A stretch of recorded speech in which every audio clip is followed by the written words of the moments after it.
Friends, good afternoon అందరికీ. Friends, నేను రోజు వచ్చేసి లంచ్కి యాపిల్ పండు లాంటి టమాటోస్ తోటి ఏం కర్రీ చేస్తున్నానంటే అందరికీ ఎంతో ఇష్టమైన కర్రీ టాంటడా టాన్. చూడండి, టమాటో ములక్కాయల కర్రీ. కొన్ని పప్పులు వేసుకున్నాను మొన్న, ఈరోజు కొంచెం స్టోర్ చేసి పెట్టుకున్నాను ఫ్రిడ్జ్లో. ఇగో చూసారా, పొట్టు తీసి పెట్టుకున్నా.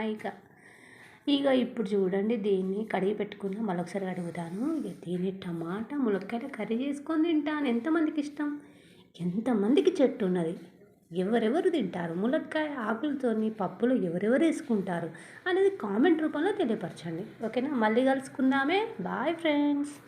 సర్వ రోగ నివారణ నియంత్రణ ములక్కాయ టమాటో కర్రీ. మంచిగా మళ్ళీ కడుక్కున్నాము. పోపులు వేసుకొని కలుపుకున్నాము. ములక్కాయలు ఆయిల్లో కొంచెం వేపాను.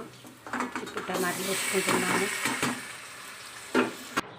ఇంకా ఇందులో మగ్గించుకుంటాను. ఇంకొంచెం సాల్ట్ వేస్తున్నాను, ముక్కలకు మంచిగా సాల్ట్ పట్టుకోవడం కోసమని.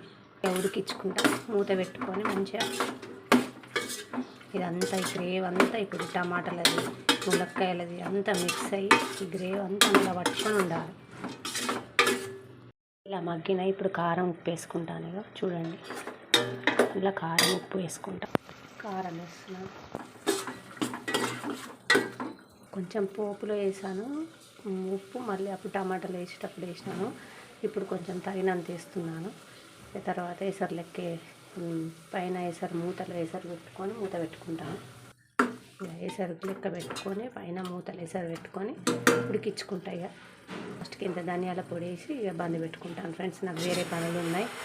యాపిల్ పండు లాంటి టమాటోలతోని నేను ములక్కాయ టమాటా కర్రీ చేసుకున్నాను. రెడీ అయింది ఫ్రెండ్స్. వేడి వేడి అన్నంలోకి వీలైతే చూపిస్తాను వీడియో. మీరు కూడా ట్రై చేయండి. సర్వరోగ నివారణ నియంత్రణ ములక్కాయల ఆకులు ఖచ్చితంగా ట్రై చేయండి. అప్పుడప్పుడు అలవాటు చేసుకోండి. వీక్లీ వన్స్ లేదా అప్పుడప్పుడు 2 వీక్స్కి ఒకసారైనా ఖచ్చితంగా ములక్కాయలది ఆకులైనా ములక్కాయలైనా వాడండి. Bye friends.